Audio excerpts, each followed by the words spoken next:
Alors, nous sommes en arrêt de monologue encore quelques instants. L'arbitre se prépare pour faire la prochaine mise en blague. Beaucoup d'action depuis le début de cette soirée. Oui, effectivement, la foule est survoltée. Nous avons eu d'excellentes blagues, mais surtout des punchs spectaculaires jusqu'à maintenant. Oui, bien sûr, comme celui du petit garçon de Returkey. Je vais m'acheter une voiture et je vais me branler.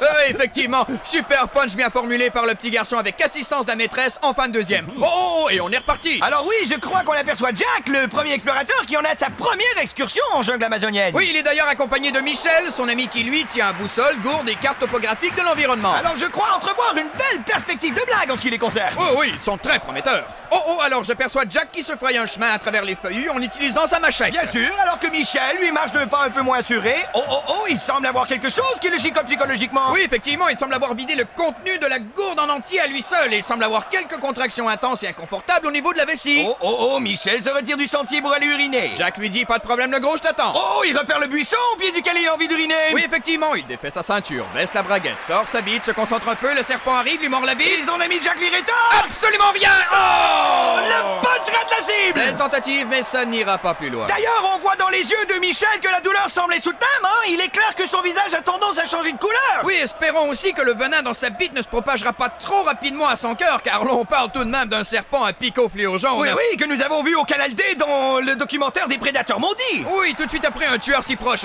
Et toi d'ailleurs, si un tel drame se produisait, saurais-tu? Oh, la foule qui requiert un punch. Oui, les partisans de Jack et Michel ont l'air déçus. Oh, il y a une certaine tension qui semble s'installer au sein du public.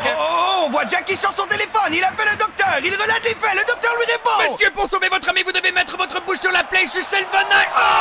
Le punch rate encore la cible. Oui, mais Michel, toujours en souffrance extrême, lève les yeux sur son ami et s'attend à une réponse au plus vite. Et Jack qui vit un dilemme d'orientation sexuelle, hein, c'est assez déchirant. Et il redemande une confirmation auprès du docteur. Jack redemande au docteur quoi faire. Le docteur lui dit de mettre la bite dans sa bouche et de sucer le venin. Jack est abasourdi. Michel est sur le point de succomber faiblement. Demande à son ami qu'est-ce que le docteur lui a dit. Et Jack lui dit... Il dit que tu vas mourir le gros et le... La foule est debout. Elle n'a rien vu venir. Un deuxième punch en saison pour l'explorateur Jack. Oui, on se rappelle bien son premier punch, hein, dans la parodie d'Indiana Jones en début de saison. Et j'aperçois George Michael qui arrive avec sa petite barbe de 3 jours et sa froc de cuir. Est-ce que le punch sera refusé car George Michael insiste vraiment pour s'occuper de la bite et pour sauver Michel? George Michael pousse Jack pour s'emparer de la bite. Le serpent s'en mêle. Michel tente en fait d'amener sa bite vers la bouche de George. Et l'arbitre siffle pour déclarer l'arrêt de monologue.